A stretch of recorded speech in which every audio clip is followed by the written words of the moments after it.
Ijoo wallaahi wabillaahi wanni nama dubbadhu kun somni tokko keessan jiru waan inni ija kootiin argee waan na bira jiru. Wanti hin jettee yookiin haramni natti mattee miti. Na dhaggeeffadhaame anatu amma dalagaa kana eegan dhufee guyyaa 15 ga'a. Anaa dhufee guyyaa 2 bulee intalli qaallittii kootii kuni mucaadhuma Itoophiyaa wayii fudhattee dhufte. Intalattiin immoo eega biyya kana dhufte waggaa tokko fixxee xalabaa dhaabaddee dheengadduma xalabaa dhaabaddee guyyaa 15 mana jaazaa teessee dalagaa kana dhufte dalagaa kana argatte. Qaallittiin mana sii keessa guyyuma 2 wajjin bultee dhufanii nu bira. Ugaandaa wayiis na bira jirti manuma kana keessa.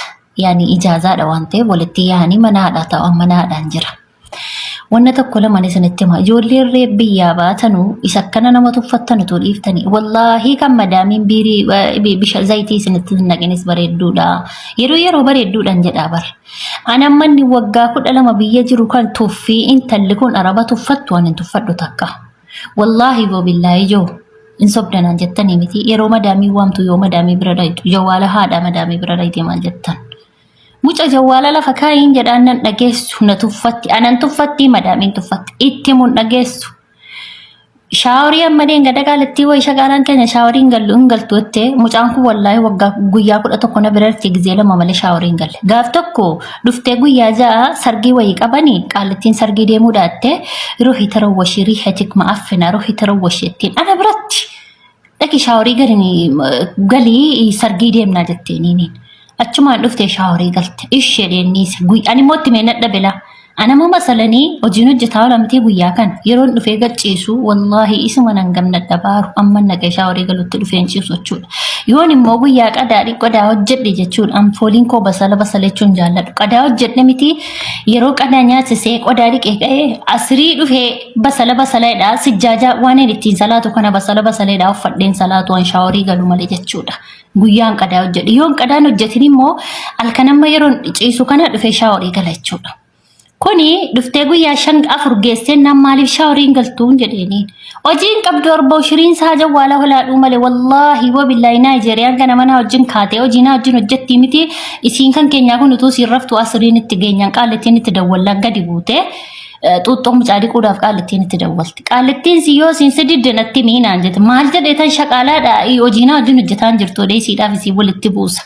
Leemaa gowwomtiif innoom yeroo siin naan jette aadimaa fi mishkilaan jedhaniin. Utuu sirraftuu qaallettiin irbarraa kaatee bilbilatti dawwaltee naan gadi buutee xuuxxoodhuma qofa dhiixxeetti kennitee amma soddeebitee jawwaala laaluutti tolteessi. Nyaattuu hin dhuddu yeroo gateetti tole gadi buutee nyaata kana uumatee godhattee nyaatti. Anam Naayijeeriyaan gana mana zaafaa keenya finnee shaayee dhuunee minaamin jennee olitti deebinaa inuma rafti.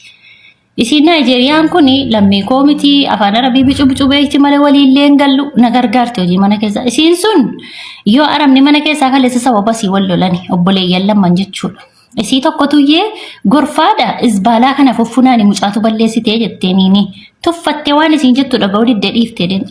Achatti qaallettiin akkam shaqaalaan keessi biyyaanna tuffatti muxuutti wal godhanii wal lolanii qaallettiin lama walitti darbanii wal arrabsan jechuudha sababasii nama tuffatti yoo jettan amma ka asirii hadhaa salaatu hodheen hadhana biraa galtee bootaa isiin ciiftu kananiyyee asirii salaatee ka'een irkadhe akkana dadhabeen dhufe wallaahi wabillaahi makaddaa isiin irra ciiftu jechuudha irra ciisuun dadhabe xiraasaa biraa jechuudha wallaahi yeroo aramni shaqaalaan shaaworiin isaa mataan hin miiccamne laadha guyyaa 11 shaaworii galte malee mataan miiccan.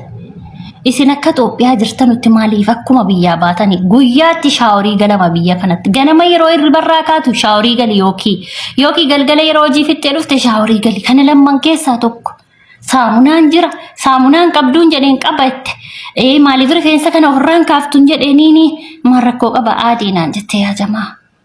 Arbaa shiriin saa ijjisii jawwaalarraa waliin jedhu tiiktookii laayibii irra teessi daqiiqaa tokko laayibii irraa gadi hin buutu yaajamaa. Imarattanii dalagachoo biyyaa baatanii moo laayibii irra taa'uu biyyaa baatan na dhibdu barana. Mataatis hin dhukkubaa.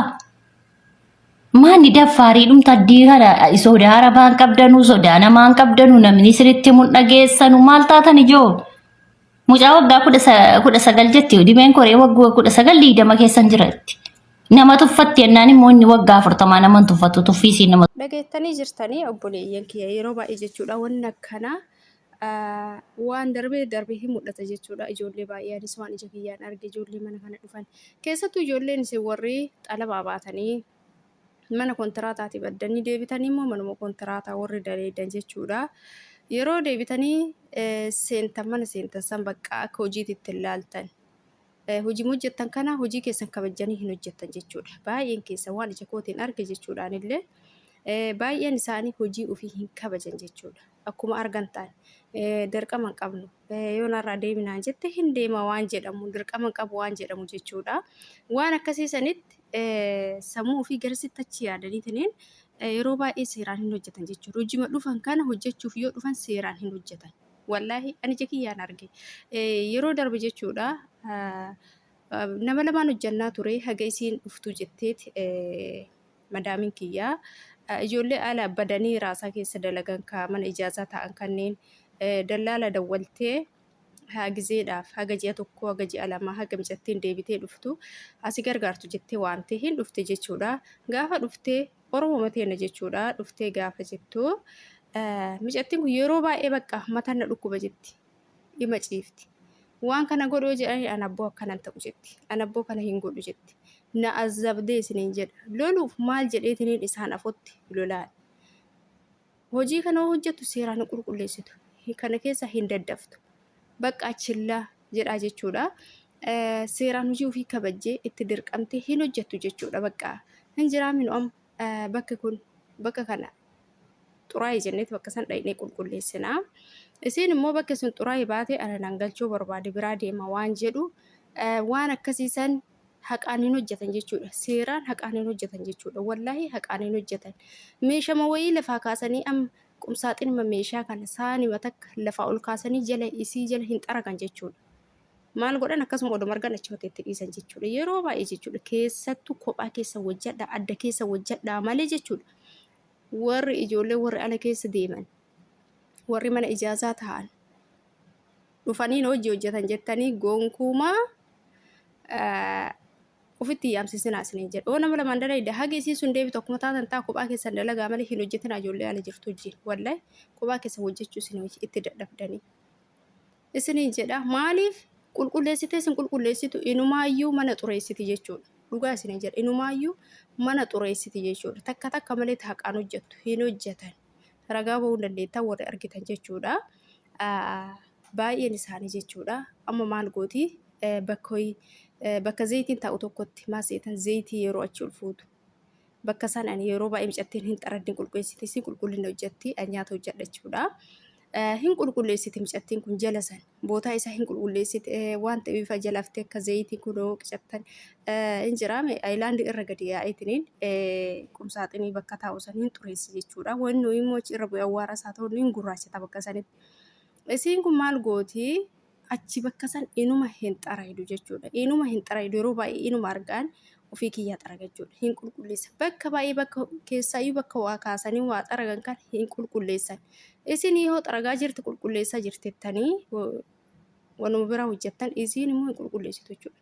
Keessaayyuu warri ala dalagan kunneen chillaa jedhaa bakka maaliif biraa deemaa barbaada yoo isin lolte biraa gabbaya waan jedhu malee akka ijoollee mana kontiraataa san wuy madaamin kiyya kana oduu argite atu dhufteeyyuu inumaayyuu hojjanne naan jetti wuy kana oduu argite maan naan jetti kana oduu argite naan lolti maqaa na balleessiti hujimaa hojjetaa jirtu naan jetti inneet cinqamne odoo isiin hin argin waan wuy daddafne qulqulleessina jechuudha.